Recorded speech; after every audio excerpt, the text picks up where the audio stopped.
ਕਮਾਦ ਦੀ ਗੋਡੀ ਵਾਲਾ ਰੂਟਾਵੇਟਰ। ਕਮਾਦ ਆਪਣਾ 2.5 ਫੁੱਟ 2.5 ਫੁੱਟ 2 ਫੁੱਟ 1.5 ਫੁੱਟ ਜਿੱਦਾਂ ਖੜਾ ਹੋਏਗਾ ਕਮਾਦ ਉਹਦੇ ਵਿੱਚ ਇਹਨੇ ਗੋਡੀ ਕਰਨੀ ਹੈ। ਅਗਲੀ ਸਾਈਡ ਦੇ ਉੱਤੇ 3 ਕੋਡ ਲਗਾ ਦੇਣੇ ਨੇ। 3 ਓੜੇ ਲਗਾਉਣ ਦਾ ਮਕਸਦ ਹੈਗਾ ਕਿ ਨਾ ਵੀਲ ਲਗਾਉਣ ਦਾ ਮਕਸਦ ਹੈਗਾ ਜੇ ਕਿ ਇਹਨੇ ਆਟੋਮੈਟਿਕ ਗੋਡੀ ਕਰੀ ਜਾਣੀ, ਆਟੋਮੈਟਿਕ ਇਹਨੇ ਓੜੇ ਬਣਾਈ। ਖਾਦ ਵਾਲਾ ਬਾਕਸ ਲਗਾ ਕੇ ਮੁਕੰਮਲ। ਜਿਹੜੇ ਵੀ ਦੋਸਤ ਨੂੰ ਚਾਹੀਦਾ ਕਮਾਦ ਦੀ ਗੋਡੀ ਵਾਲਾ ਰੂਟਾਵੇਟਰ, ਰੇਟ ਵੀ ਮੈਨੂੰ ਦੱਸ ਦਿੰਦਾ ਜੀ। अस्सलाम वालेकुम पाकिस्तान, ਉਕਾੜਾ ਤੋਂ ਖਲੀਫਾ ਅਫਜ਼ਲ ਜ਼ਰਈ ਨਸੀ ਤੋਂ ਜਨਾਬ ਕਮਾਦ ਦੀ ਗੋਡੀ ਵਾਲਾ ਰੂਟਾਵੇਟਰ ਨਵੇਂ ਮਾਡਲ ਦੇ ਵਿੱਚ ਜਿਹੜਾ ਕਿ ਲਾਸਟ ਸੀਜ਼ਨ 'ਚ ਵੀ ਆਪਣੇ ਦੋਸਤਾਂ ਨੂੰ ਦਿੱਤਾ ਸੀਗਾ, ਇਸ ਸੀਜ਼ਨ ਦੇ ਵਿੱਚ ਵੀ 2025 ਦਾ ਐਂਡ ਜਾ ਰਿਹਾ ਜੇ 2026 ਦੀ ਬੁਕਿੰਗ ਕਰਵਾਈ ਜਾ ਰਹੇ ਨੇ ਆਪਣੇ ਦੋਸਤ। ਕਿੰਨੇ ਦਾ ਦਿੰਦੇ ਪਏ ਆ, ਕਿਹੜੀ ਮਟੀਰੀਅਲ ਲਗਾ ਰਹੇ ਆ, ਕਿਹੜੀਆਂ ਚੇਂਜਿੰਗਾਂ ਕੀਤੀਆਂ ਨੇ, ਹਰ ਦੋਸਤ ਦੀ ਹਰ ਜ਼ਮੀਨਦਾਰ ਦੀ ਆਪਣੀ ਆਪਣੀ ਰਿਕੁਆਇਰਮੈਂਟ ਹੈਗੀ ਹੈ। ਕੋਸ਼ਿਸ਼ ਕਰਾਂਗੇ ਛੋਟੀ ਜਿਹੀ ਵੀਡੀਓ ਦੇ ਵਿੱਚ ਤੁਹਾਨੂੰ ਕੱਲੀ ਕੱਲੀ ਚੀਜ਼ ਡਿਟੇਲ ਨਾਲ ਦੱਸੀ ਜਾਵੇ। ਅਗਲੀ ਸਾਈਡ ਦੇ ਉੱਤੇ 3 ਕੋਡ ਲਗਾ ਦਿੱਤੇ ਨੇ ਜੀ। ਇਹ ਕੋਡ ਲਗਾਉਣ ਦਾ ਮਕਸਦ ਹੈਗਾ ਜੀ ਕਿ ਅੱਗੋਂ ਆਪਣੀ ਜ਼ਮੀਨ ਨਰਮ ਕਰਦਾ ਜਾਵੇ। ਬਿਲਕੁਲ ਇਹਨੇ ਕਮਾਦ ਦੀ ਗੋਡੀ ਕਰਨੀ ਹੈਗੀ ਹੈ। ਇਹ ਜਿਹੜੀ 2.5 ਫੁੱਟ ਦੇ ਉੱਤੇ 2.25 ਫੁੱਟ ਦੇ ਉੱਤੇ। ਫਿਰ ਜਿਹੜਾ ਕਮਾਦ ਆਪਣਾ 2.25 ਫੁੱਟ 2.5 ਫੁੱਟ 2 ਫੁੱਟ 1.5 ਫੁੱਟ ਜਿੱਦਾਂ ਖੜਾ ਹੋਏਗਾ ਕਮਾਦ ਉਹਦੇ ਵਿੱਚ ਇਹਨੇ ਗੋਡੀ ਕਰਨੀ ਹੈਗੀ ਜੇ। ਗੋਡੀ ਕਰਕੇ ਨਾਲ ਪਿੱਛੋਂ ਜ਼ਮੀਨ ਨਰਮ ਕਰਕੇ ਤੇ ਪਿਛਲੀ ਸਾਈਡ ਤੇ ਆਪਾਂ ਲਗਾ ਦਿੱਤੇ ਨੇ ਓੜੇ। ਇਹਨਾਂ ਨੂੰ ਆਪਾਂ ਆਂਦੇ ਨੇ ਓੜੇ।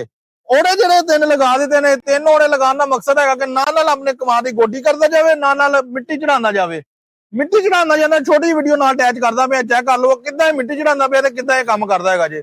ਜਿਹੜੇ ਵੀ ਦੋਸਤ ਨੂੰ ਚਾਹੀਦਾ ਕਮਾਦ ਦੀ ਗੋਡੀ ਵਾਲਾ ਰੂਟਾਵੇਟਰ, ਰੇਟ ਵੀ ਮੈਨੂੰ ਦੱਸ ਦਿੰਦਾ ਜੇ। ਪਿੱਛੇ ਆ ਜਿਹੜਾ ਵੀਲ ਤੁਹਾਨੂੰ ਨਜ਼ਰ ਆਉਂਦਾ ਪਿਆ ਜੇ, ਵੀਲ ਲਗਾਉਣ ਦਾ ਮਕਸਦ ਹੈਗਾ ਜੇ ਕਿ ਇਹਨੇ ਨਾਲ ਖਾਦ ਪਾਣੀ ਹੈਗੀ ਜੇ। ਜੇ ਖਾਦ ਨਹੀਂ ਪਾਣੀ, ਜਿੱਦਾਂ ਇਹ ਵੀਲ ਖੜਾ ਹੈਗਾ ਜੇ ਇੰਜ ਖੜਾ ਰਹਿਣ ਦੇਣਾ ਜੇ। ਜੇ ਤੁਸੀਂ ਖਾਦ ਪਾਣੀ ਹੈ ਇਹ ਤੋਂ ਆਪਣਾ ਕਾਬਲਾ ਖੋਲ ਕੇ ਤੁਸੀਂ ਵੀਲ ਥੱਲੇ ਸਿੱਟ ਦੇਣਾ, ਆਟੋਮੈਟਿਕ ਇਹਨੇ ਖਾਦ ਪਾਈ ਜਾਣੀ ਹੈ, ਆਟੋਮੈਟਿਕ ਗੋਡੀ ਕਰੀ ਜਾਣੀ, ਆਟੋਮੈਟਿਕ ਇਹਨੇ ਓੜੇ ਬਣਾਈ ਜਾਣੇ ਨੇ, ਨਾਲ ਆਪਣੀ ਮਿੱਟੀ ਚੜਾਈ ਜਾਣੀ ਹੈ ਕਮਾਦ ਨੂੰ। ਫਿਰ ਜਿਹੜੇ ਵੀ ਦੋਸਤ ਨੂੰ ਚਾਹੀਦਾ ਉਕਾੜਾ ਤੋਂ ਮਿਲੇਗਾ ਖਲੀਫਾ ਅਫਜ਼ਲ ਜ਼ਰਈ ਨਸੀ। 0345 75 358 0345 75 358 ਇਹ ਫੋਨ ਨੰਬਰ ਹੈਗਾ ਜੇ। ਤੇ ਰਾਬਤਾ ਕਰਕੇ ਹਰ ਤਰ੍ਹਾਂ ਦੀ ਮਾਲੂਮਾਤ ਲੈ ਸਕਦੇ ਹੋ। ਇਸ ਸਾਈਡ ਦੇ ਉੱਤੇ ਦੇਖੋ ਬਾਕਸ ਲੱਗਾ ਹੈ ਜੇ। ਆਮ ਰੂਟਾਵੇਟਰ ਨਾਲ ਇਹ ਵੱਡਾ ਬਾਕਸ ਲੱਗਾ ਹੈਗਾ ਜੇ।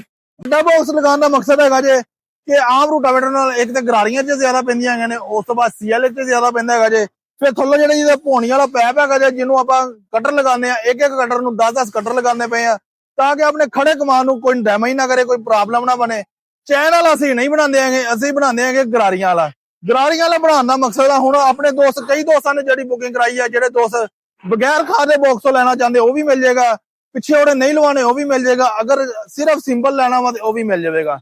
ਹੁਣ ਮੈਂ ਸਾਰੀ ਤਕਰੀਬਨ ਤੁਹਾਨੂੰ ਇੰਨੀ ਮੈਂ ਡਿਟੇਲ ਵੀ ਦੱਸ ਦਿੱਤੀ ਹੈਗੀ ਜੇ, ਤੇ ਹੁਣ ਰੇਟ ਵੀ ਦੱਸ ਦਿੰਦਾ, ਨਾਲ ਇੱਕ ਰਸੀਦ ਵੀ ਨਾਲ ਅਟੈਚ ਕਰਦਾ ਪਿਆ ਜੇ। ਤੁਸੀਂ ਚੈੱਕ ਕਰ ਸਕਦੇ ਹੋ ਕਾਲ ਕਰਕੇ ਵੀ ਕਿ ਕਿੱਦਾਂ ਦਾ ਚੱਲਦਾ ਪਿਆ ਤੇ ਕਿੰਨੇ ਦਾ ਲਿਆ ਹੈਗਾ ਜੇ। ਹੁਣ ਇਹ ਜਿਹੜਾ ਰੂਟਾਵੇਟਰ ਹੈਗਾ ਜੇ ਖਾਦ ਵਾਲਾ ਬਾਕਸ ਲਗਾ ਕੇ ਮੁਕੰਮਲ 5,10,000 ਰੁਪਏ ਦਾ ਹੈਗਾ ਜੇ।